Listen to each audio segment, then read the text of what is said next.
পারে। তোমরা যদি বিপদে পড়ো তাহলে আমাকে স্মরণ করিও। ওরে আমার নাম কি লয় রে বালক, আমার নাম কি লয়।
তুমি যে বলছো তোমার নাম লওয়ার জন্য, মাগো এই যে তোমার নাম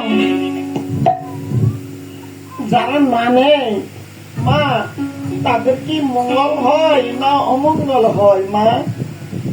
তাদের তো অমঙ্গল হয়, তাদের মঙ্গল তো কখনো হয় না মা।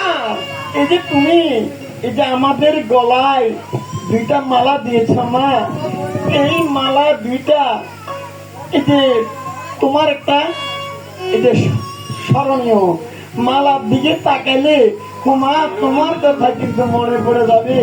হ্যাঁ, সেই জন্য তোদের দুই ভাইয়ের গলায় বাবা আমি দুটি মালা পরিয়ে দিলাম। ঠিক আছে মা, আর আশীর্বাদ করবে মা। আমরা কিন্তু দিদাই বনমাঝে যাচ্ছি মা, তুমি আশীর্বাদ করবে। তখন মণি ঠাকুর দুটি বালককে নিয়ে তখন গমন করলেন, আর তপবনে গিয়ে তখন এই যে উপনীত হলেন। আর দেখে তখন তপবনে উপনীত হলেন। আর মণি ঠাকুর দুটি বালককে কহিতে লাগলেন, ওরে বালক, আমি তো চিত্রকূট পর্বতে যাবো ভগবানকে স্মরণ করি, তোমরা এই দিবাই আমার তপবন কেন পাহারা দেবে? তখন লব বললেন, দাদু আমার জন্য বদমিখানা ভগবান নিয়ে আসবে তো দাদু? ওরে কুশ, তোদের দুই ভাইয়ের জন্য আমি চারখানা ভগবান নিয়ে আসবো। আর এদিকে তখন মণি ঠাকুর চিত্রকূট পর্বতে চলে গেলেন। আর এইদিকে দুই ভাই তখন এই বনের মধ্যে তখন বনখানা পাহারা দিতে রাখলেন। এই বনের মধ্যে তারা আনন্দে দিন কাটাতে লাগলেন। হঠাৎ করে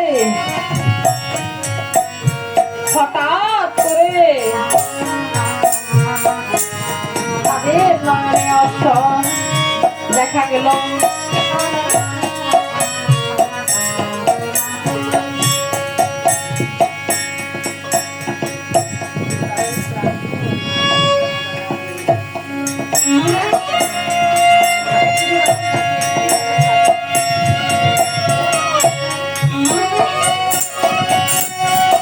আর দিকে তখন জিজ্ঞাসা করলেন, এই যে অশ্ব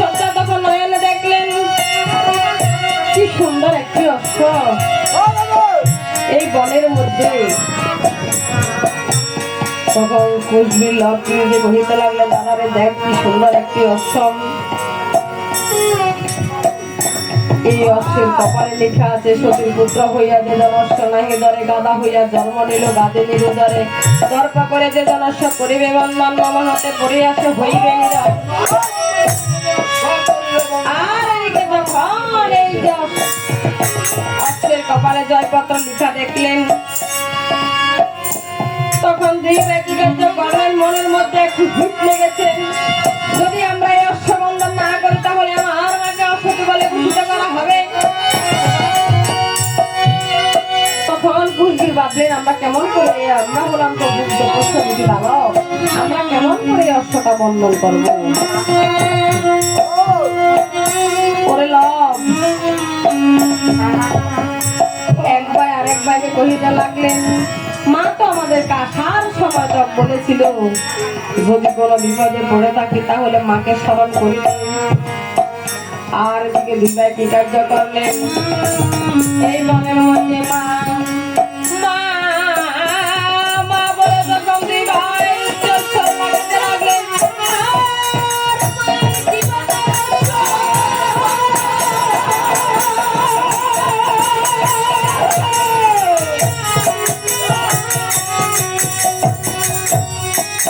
আর এদিকে মায়ের কৃপাতে অশ্ববন্ধন হইয়া গেল।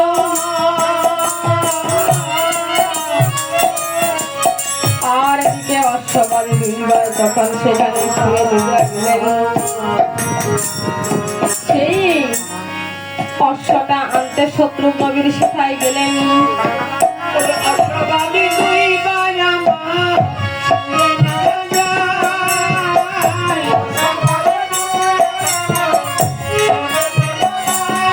আরে এমনে সময় শত্রু নবীর গেলেন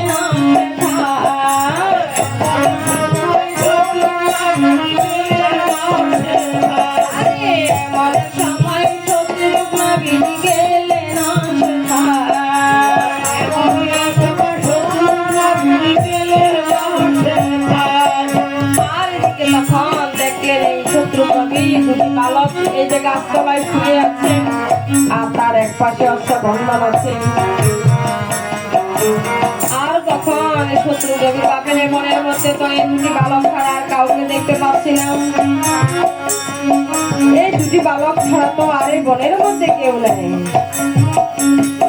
এই দুটি বালককে জিজ্ঞেস করি, রে বালক, এই অশ্বটা কে বন্ধন করেছে?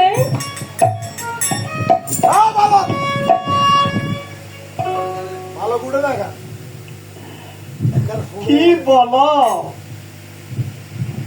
অদ্ভুত অদ্ভুত কথা বলে।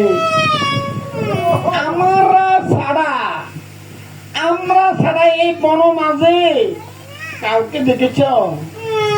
সেই জন্য তোমাদেরকে জিজ্ঞেস করলাম যে তোমরা কি আমাদের অশ্ববন্ধন করেছ? আরে আমরা ছাড়া কে বন্ধন করিতে আসবে? এই বনের মাঝে তো আর কেউ নাই, অশ্ববাদ আছে। এবার বুঝতে পারো কে বন্ধন করিতে পারে।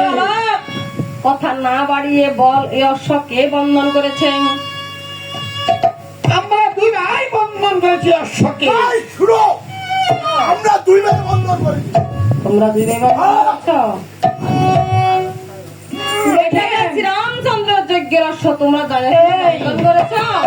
আরে বন্ধন করেছি আমরা শ্রীরামচন্দ্র যজ্ঞের অশ্ব হোক না কেন, যার যজ্ঞের অশ্ব হোক।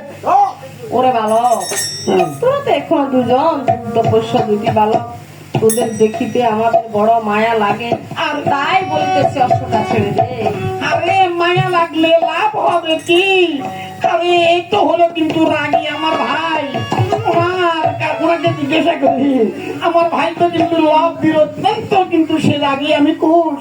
এই যে দাদা, এই যে অশ্বটা ছেড়ে দেওয়ার জন্য বলছে, আসলে কি অশ্বটা ছেড়ে দিবি?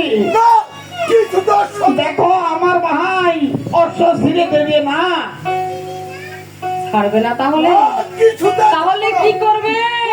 আরে আমরা যুদ্ধ করব।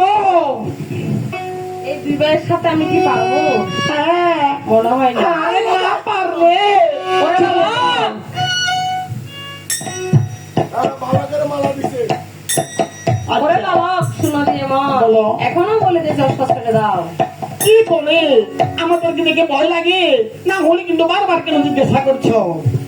ওহে পাত্র মিত্রগণ, এই দুটি বালকের সোজা ভাবে কিছু চশমা ছাড়বে না, তাই এই দুটি বালকের আমার সাথে যুদ্ধ করবে, তাদের যুদ্ধের সারাটি মিটিয়ে দাও এখন। ও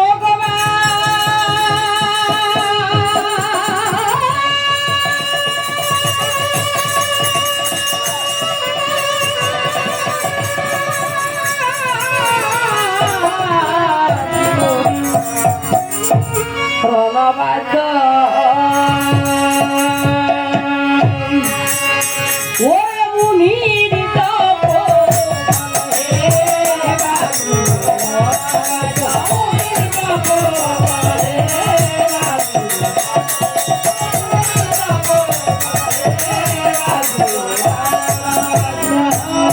আরে অমত সমত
দুটি বালকের হাতে ওরে নিধন হইল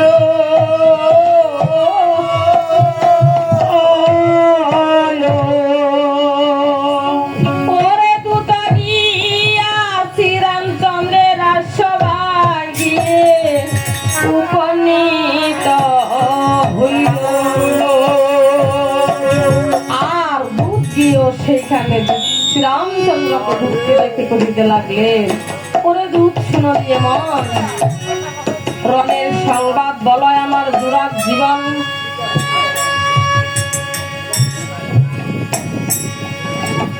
আর এদিকে কি কার্য করলেন, একে একে শ্রীরামচন্দ্রের 3 ভাই বোনের মধ্যে প্রাণ হারাইলেন। আর শ্রীরামচন্দ্রের একে একে 3 ভাই প্রাণ হারাইলেন, আর শ্রীরামচন্দ্র বাকি রইল। আর তখন শ্রীরামচন্দ্র কাঁদিতে লাগলেন, আর বশিষ্ঠ মুনি এসে তখন কহিতে লাগলেন, শ্রীরামচন্দ্র তুমি যদি এই সুমহান যজ্ঞের কালে বাই বাই বলে করো হং রন্ধন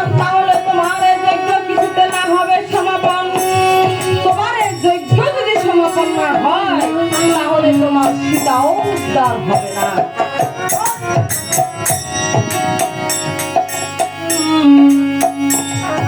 আর এদিকে কথা বলতে লাগলেন, তোমার এক ভাই মারা গেলে কি হবে?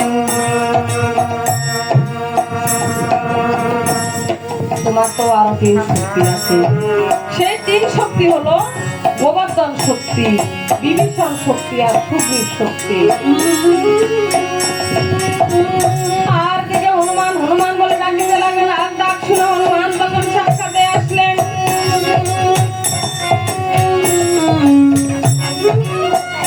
হনুমান যখন সাক্ষাতে আসলেন,